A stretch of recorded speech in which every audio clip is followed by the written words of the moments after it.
লক্ষ্মী ভান্ডার জন্য বাড়িয়ে দেয় দিদি। লক্ষ্মীর ভান্ডার তো এই যে 1000 যেটা ছিল 1200 হয়েছে, আর যেটা 500 দিত 1000 দেবে। 1200 আর 2000 দিলে হবে না? দেখো বোঝো অবস্থা। এবার সেটা আপনারা দিদিকে বলবেন। হ্যাঁ দিদিকে বলছি, তাহলে 2000 বাড়িয়ে দিবে। পোষায় আর না, যতই দাও ততই চাই। দিল্লিতে এবার আমাদের সরকার হবার দরকার আছে। वाह क्या सीन है। 2024 সালের 15ই আগস্ট আমরা দেখতে চাই লালকেল্লার ওই সিঁড়ি দিয়ে একজন হাওয়াই চপ্পল পরা মহিলা গট গট করে উপরের দিকে উঠে যাচ্ছেন, দেখে তৃপ্তি পেতে চাই। আর তারপরের দিন মরে গেলেও আর কোনো বাঙালির দুঃখ থাকবে না। কি আরে বলুন কি 2024 সালের 15ই আগস্ট আমরা দেখতে চাই লালকেল্লার ওই সিঁড়ি দিয়ে একজন হাওয়াই চপ্পল পরা মহিলা গট গট করে উপরের দিকে উঠে যাচ্ছেন।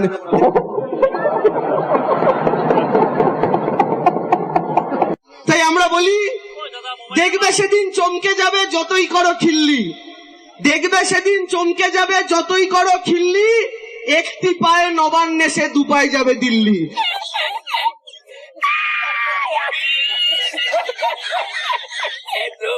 তাই এই দিন খুব কাছাকাছি, যেদিনকে দেখতে পাবেন দুই পা নিয়ে এই মহিলা দিল্লির দিকে যাত্রা করছেন। Are you comedy me? ভাঙা পায়ে নবান্ন দখল আর দুই পায়ে লালকেল্লা, হবে তো? মমতা বন্দ্যোপাধ্যায় তো অনেক কিছু করছেন, উন্নয়ন করছেন। হ্যাঁ অনেক কিছু করেছে, চুরি করেছেন, ডাকাতি করেছেন, এগুলো অনেক কিছু করেছেন। কি বলে? তো মহা মুশকিল ভাই। সরকার তো লক্ষ্মী ভান্ডার দিচ্ছে, লক্ষ্মীর ভান্ডার দিচ্ছে, আমাদের মাং মেরে দিচ্ছে। কাকে প্রধানমন্ত্রী হিসাবে দেখতে চাইছেন, নরেন্দ্র মোদী, রাহুল গান্ধী নাকি মমতা বন্দ্যোপাধ্যায়? নাই মমতাকে দেখতে চাই। দিদিমণি তোমায় চাই। কি গুঁড়ো করা সলমে কাকু কাকিমারা সবাই ভালো তো? তা দোস্ত চলে আসা নতুন একটা ভিডিও নিয়ে ঝমঝম করে আজকের ভিডিওর সবার জন্য। ভিডিওটা সবাই দেখতে পারো। আজকের ভিডিওর প্রথম ইন্ট্রো থেকে বুঝতে পারে কাদেরকে নিয়ে ভিডিও হবে, কিরকম ভিডিও হতে পারে।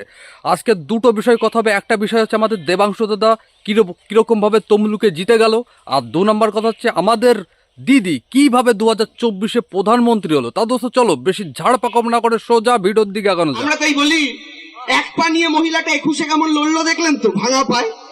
তাই আমরা বলি, দেখবে সেদিন চমকে যাবে যতই করো খিল্লি, দেখবে সেদিন চমকে যাবে যতই করো খিল্লি, একটি পায়ে নবান্নে সে দু পায়ে যাবে দিল্লি। তাই এই দিন খুব কাছাকাছি, যেদিনকে দেখতে পাবেন দুই পা নিয়ে এই মহিলা দিল্লির দিকে যাত্রা করছেন। দেবাংশু দাদা অভিজিৎ গাঙ্গুলির কাছে ছোট হলেও কিন্তু আমাদের দেবাংশু দাদা খুব সুন্দর শায়রি বলতে পারে। শায়রিটা হয়তো সবাই শুনে নিয়েছো, আর একবার আমিও বলছি, দেখবে যেদিন জ্বলবে সেদিন যতই করো খিল্লি, এক পায়েতে নবান্নে এসে দু পায়ে যাবে দিল্লি। কিন্তু দোস্ত আশেপাশে যেসব কাণ্ডমাণ্ড যেসব ঘটছে, আশা করি দোস্ত দিদির দুটো ঠ্যাং যদি ভেঙে যদি যায় তাহলে দিল্লি কিন্তু দোস্ত যেতে পারবে না। ভাঙা পায়ে নবান্ন দখল আর দুই পায়ে লালকেল্লা, হবে তো? ভাঙা পায়ে নবান্ন দখল আবার দু পায়ে লালকেল্লা, হবে তো? কিন্তু দোস্ত 2024-এ আমাদের দিদি লালকেল্লার দখল আর করতে পারছে না। হ্যাঁ, সে দুটো ঠ্যাং যদি ভেঙেও পড়ে থাকে তাও লালকেল্লার দখল করতে পারবে না। 2024 সালের 15ই আগস্ট আমরা দেখতে চাই লালকেল্লার ওই সিঁড়ি দিয়ে একজন হাওয়াই চপ্পল পরা মহিলা গট গট করে উপরের দিকে উঠে যাচ্ছেন, দেখে তৃপ্তি পেতে চাই। আর তারপরের দিন মরে গেলেও আর কোনো বাঙালির দুঃখ থাকবে না। দেবাংশু দাদার যে এত বড় বড় যে স্বপ্ন ছিল, অনেক দিন ধরে দেবাংশু দাদা বলেই যাচ্ছে আমাদের দিদি প্রধানমন্ত্রী হবে, প্রধানমন্ত্রী হবে। অনেকবার অনেক ভিডিওতেও আমি বলেছি দেবাংশু দাদার কথাগুলো নিয়ে, যে দেবাংশু দাদা বলছে দিদি প্রধানমন্ত্রী হবে। কিন্তু সবাই দেবাংশু দাদার স্বপ্নের মধ্যে জল ঢেলে দিলে, এরকম ঘোলা জল ঢেলে দিয়েছে দোস্ত। এই 2024-এ আমাদের দিদির আর প্রধানমন্ত্রী হওয়া হলো না। তার জন্য দেবাংশু দাদার যেসব স্বপ্নগুলো দেখেছিল সেসব স্বপ্নগুলোর আত্মা মানে তোর শান্তি কামনা করে সবাই মিলে। চলো 1 মিনিট সবাই মিলে একটু শান্তি কামনা করার জন্য একটু ওয়েট করো। ভাঙা পায়ে নবান্ন দখল আর দুই পায়ে লালকেল্লা, হবে তো? যেসব কথা 2024-এ আমাদের দিদি প্রধানমন্ত্রী নানা রকম কথা বলে গেছে, আর এইসব কথা শুনে অনেকের সাথে বোরিং ফিল করছে, সেটা আমি বুঝতে পারছি। সেই জন্য দোস্ত এইসব কথা নিয়ে আর বেশি আলোচনা করবো না, এখন অন্য কোনো টপিকে যাব। আর দেবাংশু দাদা দেখো সামনেও বলে যাবে যে দিদি 2034-এও প্রধানমন্ত্রী হবে। এই দেবাংশু দাদার এই আশা কোনোদিন আর পূর্ণই হবে না। মিথ্যেবাদী ছোট লোক লোক একখানা। অভিজিৎ গঙ্গোপাধ্যায় টিকিটের বিনিময়ে জাজমেন্ট বিক্রি করেছেন। তিনি বিচার ব্যবস্থার কলঙ্ক। গঙ্গা জল দিয়ে তার এজলাস ধোয়ানো উচিত, তারপরে নতুন বিচারপতিদের ঢোকা উচিত। তাহলে তো আমাদের হয় না, আমাদের জুতো তো নোংরা হয়। এখন বুঝতে পারলাম কি করে এত চাটছে মমতা ব্যানার্জির আশেপাশের লোকজন, মানে কেউ একটু ধুলো লাগতে দিচ্ছে না। অভিজিৎ গঙ্গোপাধ্যায়কে নিয়ে আমাদের দেবাংশু দাদার এত অভিযোগ, মানে কি বলবো দোস্ত, মানে এখানে ও চাকরি খেকো বলেছে, আবার দেবাংশু দাদা এটাও বলেছিল যে ভোটে হেরে যে তাকে চোর বলেও তাকে ওখান থেকে তাড়িয়ে দেবে, মানে সেটা শুনতে হবে ওনাকেও। মানে দোস্ত, উনি যদি চাকরি খেকো হতো, লোকটা খারাপ হতো, তাহলে ওনাকে তমলুকের লোকজন কেনই বা জিতালো, সেটা তো আমি দোস্ত ধরতে পারছি না। তোমরা যদি ধরতে পারো তাহলে দোস্ত আমাকে একটু কমেন্ট করে বলতে পারো। চোর শুনতে হয়েছে শুধু আজকে নয়, যদিও আজকেই তমলুকে তার রাজনৈতিকভাবে শেষ দিন, কারণ এরপরে 4 জুন না তিনি জিতবেন, ফলে এটা অভিজিৎ গাঙ্গুলি বুঝে গিয়েছেন। তমলুকের মানুষ শেষ বিদায়টা তাকে চোর জানিয়েই দিয়েছে। ভবিষ্যতে তিনি যদি আবার তমলুকে আসেন, আবার চোর শুনবেন, ডাকাত শুনবেন, আর দোস্ত দেবাংশুদার যেসব কথাগুলো শুনলাম যে অভিজিৎ গঙ্গোপাধ্যায়কে চোর চোর বলবে, ঠিক আছে, সবাই ওনাকে তাড়িয়ে দেবে, নানা রকম কথা বললো, সেসব কথা এখন সাইডে নিলাম, ওইসব কথা এখন ফেলে দিলাম। এখন আমাদের দেবাংশুদা ভোটের আগে কি বলেছিল সেগুলো একটু ফলো করবো, আর সেগুলো একটু সবাই দেখবো। তা দোস্ত চলো, বেশি ঝাড় পাকাও না করে সেসব কথাগুলো একটু শুনে। ওটা তো আমি বলতে পারবো না, তবে আমরা জিতছি এইটুকু বিষয় আমরা নিশ্চিত। না, আমি তো ব্যক্তিগতভাবে চাই অভিজিৎ গাঙ্গুলি দাঁড়ান, না হলে খেলার মজা আসবে না। ये ले तेरा इनाम और मेरे लाल के नाम की मिठाई खा लेना। हाँ जा। 4 জুন আপনি নিউজ 18-এ বসে অ্যানাউন্স করবেন যে তমলুক থেকে তৃণমূল কংগ্রেস জয়যুক্ত হয়েছে। ব্যবধানটা দেবাংশু দাদা, ব্যবধানটা আমি বলে দিচ্ছি, তমলুক থেকে তুমি 77,733টা ভোটে হেরে গেছো। তোমার সাথে কাল যদি ঘটনা ঘটে, নেক্সট দিন চ্যানেলে এসে এক কথা তোমার বলবো,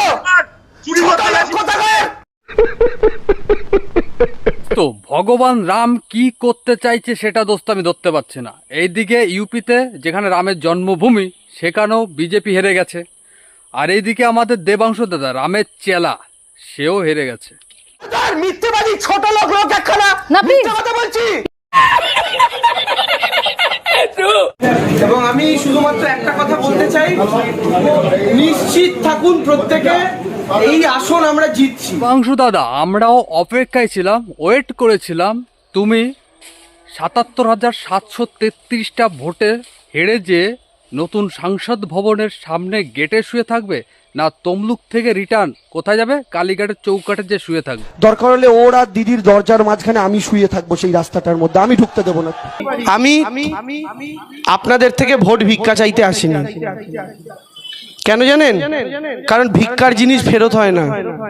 আপনি কাউকে যদি ভিক্ষা দেন, আপনি কি আশা রাখেন ওটা ফেরত পাবেন? আশা রাখেন না তো, না রেখেই দেন। তাই আমি ভোট ভিক্ষা করতে আসিনি, আমি আপনাদের থেকে ভোটটা ধার চাইতে এসেছি। কেন জানেন? পশ্চিমবঙ্গে 42টা সিটের মধ্যে সব থেকে জমজমাট কোথায় ছিল? তমলুক লোকসভা। ওখানে শিক্ষা ছিল, আর একদিকে ছিল ভাতা। কিন্তু তমলুকের জনগণ মানে পাবলিক সবাই শিক্ষাকে বেছে নিয়েছে, ভাতাকে নয়। তার জন্য দোস্ত এটাই বলে যে নর্দমার জল নর্দমাতেই শোভা পায়, ভালো জলে নয়। সঠিক কথা বলেছেন, আমি নর্দমা। তমলুক নির্বাচনের আগে অভিজিৎ গঙ্গোপাধ্যায় মানে এই যে ব্যক্তিটা, ইনি ছিল কে? চন্দ্রবোড়া। শুধু গোকুল না, চন্দ্রবোড়াও হতে পারি, আপনারা সাবধানে থাকুন। আমাদের দেবাংশু দাদা কি ছিল সেটা কি জানো দোস্ত? সেটা জানো না? যদি না জেনে থাকো তাহলে আমি বলছি, কার্বলিক অ্যাসিড ছিল। মানে এই যে এই ব্যক্তিটা ছিল কি? Carbolic acid. উনি তো নিজেই নিজেকে বলেছেন কি চন্দ্রবোড়া, আমি কি বলবো বলুন? উনি নিজেই নিজেকে সাপ বলছেন। উনি সাপ হলে আমরাও কার্বলিক অ্যাসিড রাখি রাজনৈতিকভাবে। লোকসভা নির্বাচনে ভোটের রেজাল্ট দেখার পরে তমলুকের মানে 77,733টা ভোটে হেরে গেছে আমাদের দেবাংশু দাদা। তার মানে কি হচ্ছে? তমলুকের যেসব পাবলিক দেবাংশু দাদার গতরে মানে গায়ে কার্বলিক অ্যাসিড লাগিয়ে ছেড়ে দিয়েছে।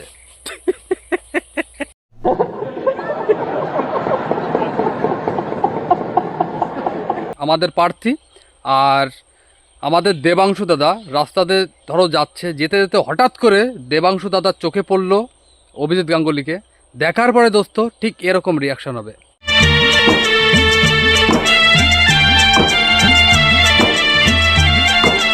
তো উনি সাপ হলে আমরাও সাপুড়ে। দেখুন কত ভোটে সেই অঙ্কটা তো আমি বলতে পারবো না, তবে আমরা জিতছি এইটুকু বিষয় আমরা নিশ্চিত। তমলুকের মানুষ আমাদের সঙ্গে আছেন এইটুকু ব্যাপারে আমরা নিশ্চিত। কত ভোটে জিতছি সেই অঙ্কটা, তবে আমি আপনাদের এইটুকু বলতে পারি, নির্বাচন যখন প্রচার শেষ লগ্নে যাবে তখন গিয়ে আমি আপনাদের মার্জিনটা বলে দিতে পারবো। ৭৭,৭33টা ভোটে হেরে যাওয়ার পরেও এটা কি নৈতিক জয়, সেটা তো আমি বুঝতে পারছি না। কিন্তু দোস্ত, তমলুকের লোকজন মানে আমার পাবলিক সবাই বুঝিয়ে দিয়েছে তারা ভাতা চায় না, তারা শিক্ষাকেই চায়। কিন্তু তমলুকবাসীর প্রতি আমি কৃতজ্ঞ যে তারা নির্বাচনের মাধ্যমে আমাকে বেছে নিয়েছেন, অর্থাৎ বিজেপির প্রার্থীকে বেছে নিয়েছেন। সেই জন্য আমি তাদের কাছে কৃতজ্ঞ। আমি সকলকে তাদের উদ্দেশ্যে আমার প্রণাম। একটা কথা তোমাদের মনে আছে, আশা করি অনেকের মনে নেই, আবার অনেকের মনে থাকতে পারে। তা কথাটা এটাই যে নির্বাচনের আগে আমাদের দেবাংশু দাদা কি বলেছিল, 28 বছরের ছেলে দৌড়ে ছুটে বেড়াবে যেখানে সেখানে। কিন্তু দোস্ত, ছুটতে ছুটতে এত দূর অবধি ছুটে গেছে, ছুটতে ছুটতে তা পড়ে যে ঠ্যাং একখান ভেঙেছে, তার পিছনে ঢুকে গেছে। দল এখানে মনে করছেন আমি একটা 28 বছরের ছেলে, আমি 7টা বিধানসভা, ময়না থেকে হলদিয়া, নন্দকুমার থেকে তমলুক, নন্দীগ্রাম থেকে শুরু করে মহিষাদল, আমি ছুটে বেড়াতে পারবো। মানুষ যদি আমাকে জেতান 5 বছর এলাকায় পাবেন, 28 বছরের তরতাজা যুবক, ছুটে বেড়াতে পারবো। আমি ছুটতে পারি দাদা, আমি দৌড়তে পারি, ছুটতে পারি, নেত্রী আমাকে সেই কারণে পাঠিয়েছেন। দেবাংশু দাদা ছুটে বেড়াবে মানে ছুটতে ছুটতে এরকম ভাবে ছুটে গেছে, মানে তমলুকের পাবলিক জনগণ এরকম ভাবে ভোট দিয়েছে দেবাংশুর পিছনে, মানে ছুটতে ছুটতে চলে গেছে কোথায়, কালীঘাটের চৌকাঠে। মিথ্যেবাদী ছোট লোক একখানা, কথা বলছি। দোস্ত, তোমরা এটাই জানো না, এটা ভেতরের কথা, দেবাংশু দাদা তমলুকে কেন হেরে গেছে সেটা কি জানো? কারণ দেবাংশু দাদা ভোট চায়নি, দেবাংশু দাদা কিন্তু আশীর্বাদ চেয়েছে, সেই কারণে দেবাংশু দাদা কিন্তু হেরে গেছে। আর আমি শুধু আশীর্বাদ চাই। কেউ যদি মনে করেন আমি দেবাংশুকে ভোট দেবো না, আমি বলছি দেবেন না, কিন্তু আশীর্বাদটা করবেন। আপনাদের আশীর্বাদটা আমার খুব দরকার, আশীর্বাদটুকুনি আমার চাই। ঠিক আছে দেবাংশু দাদা, তোমার কথাটা মেনে নিলাম, তুমি আশীর্বাদ চাইছো, সেই কারণে তোমাকে আশীর্বাদ দিয়েছে। এরকম ভাবে আশীর্বাদ দিয়েছে তমলুকের লোকজন মানে পাবলিক, তুমি আর নিতে পারছো না, তোমার মাথার উপর দিয়ে যাচ্ছে, সেই কারণে তুমি গণনা কেন্দ্রের দৌড় দিচ্ছ। আমরা এখানে ভিভিপ্যাট কাউন্টিং চাই এবং সম্পূর্ণ রিকাউন্টিং চাই, কারণ আমাদের কর্মীদের ভয় দেখানো হচ্ছে, আমাদের কর্মীদের হুমকি দেওয়া হয়েছে, আমাদের কর্মীদের কোথাও কোথাও মারধর পর্যন্ত করা হয়েছে। আমাদের কর্মীরা বেরিয়ে আমাদেরকে কমপ্লেন করেছে, এবার বেরিয়ে যারা কমপ্লেন করছে তাদেরকেও বলছে আর ভেতরে ঢুকতে দেবো। এই ছেলেটা লাফালাফি করতো যে খেলা হবে খেলা হবে খেলা হবে, কিন্তু দোস্ত সেই ছেলেটার সঙ্গে আজকে বিশাল বড় একটা খেলা হয়ে গেছে। কিন্তু দোস্ত, খেলা হয়ে যাওয়ার পরও সবাই একটু দুঃখ প্রকাশ করা উচিত। তার জন্য দোস্ত কমেন্ট বক্স খোলা আছে, ঝমঝম করে তোমরা একটু কমেন্ট করে একটু দুঃখ প্রকাশ করে দিও। আর আমাদের দেবাংশু দাদাকে কাউন্টিং এজেন্টে ঢুকতে দেয়নি, আমাদের কাউন্টিং এজেন্টরা ঢুকতে দিতে হবে। কাউন্টিং এজেন্টরা যদি মনে করে জল খাওয়ার জন্য খাবার খাওয়ার জন্য বেরোবে, তারপরে তাদেরকে আর ঢুকতে দেবো না, এটা কোনো দিকে নিয়ম হতে পারে। এখানে যদি বিজেপি জিতে যেত, বলে ইভিএম মেশিন হ্যাক হয়েছে, লোডশেডিং করেছে, চিটিং বাস করে মানে হচ্ছে ভোটে জিতেছে, এরকম ভাবে কথা বলতো আমাদের দেবাংশু দাদারা। কিছু করার নেই দোস্ত, এই দেবাংশু দাদাকে আমি আর নিতে পারছি না, নেবও না, কারণ দোস্ত অনেক টাইম হয়ে গেছে আর প্রচণ্ড গরম দোস্ত, আর তার জন্য ভিডিও আর বানাতে পারছি না। আর ভিডিওটা আমি এখানে শেষ করলাম। আর ভিডিওটা ভালো লাগুক খারাপ লাগুক যা লাগুক একটা লাইক কমেন্ট করে দিও, আর সাবস্ক্রাইবটা করার পরে পাশের ঘন্টায় টং করে বাজিয়ে, যাতে ঝম করে নোটিফিকেশনটা তোমার মোবাইলের মধ্যে চলে যেতে পারে। তা দোস্ত, আবারও দেখা হবে নতুন কোনো ভিডিও নিয়ে 2-4-5 দিন পরে। ততদিন সবাই সবার খেয়াল রাখো। ওকে, বাই। এ আল্লাহ, আমাকে তুমি উঠায় নাও, উঠায় নাও। ভোট আসার সঙ্গে সঙ্গে দোস্ত যেরকম ভাবে পয়সা বাড়িয়ে দিয়েছে আমাদের দিদি, মানে ভোটগুলো কিনে নিয়েছে জমজম করে, সেই কারণে হয়তো আমি জানি, মানে বুঝতে পারছি দোস্ত, আগের থেকে বিজেপির সিটটা অনেক কম হয়ে গেছে ওয়েস্ট বেঙ্গলে। আর এটা ওয়েস্ট বেঙ্গলের কথা না, সব জায়গায় অনেক কম হয়ে গেছে। দেখো ইউপিতে বিজেপি হেরে গেছে, মহারাষ্ট্রেও সেরকম রেজাল্ট আসেনি, ওখানেও অবস্থা খারাপ। ঠিক আছে, মানে একদিকে ভালো হয় তো আরেকদিকে খারাপ হয় দোস্ত, সেখানে নিয়ে কোনো টেনশন নেই, কিন্তু পার্সেন্ট হয়তো বেড়ে গেছে। কিন্তু দোস্ত এখানে আমাদের দিলীপ কাকা, সেও হেরে গেছে, কোনো প্রবলেম নেই, সেটাও সবাই মেনেছে। লকেট চ্যাটার্জি, সেও হেরে গেছে। কিন্তু দোস্ত আমাদের দেবাংশু দাদা মানতেই পারছে না, কিছু করার নেই দোস্ত, আমাদের দেবাংশু দাদা শিক্ষিত মানুষ তো, সেই কারণে মানতে পারছে না। তা দোস্ত আর কিছু বলবো না, এখানেই রাখছি।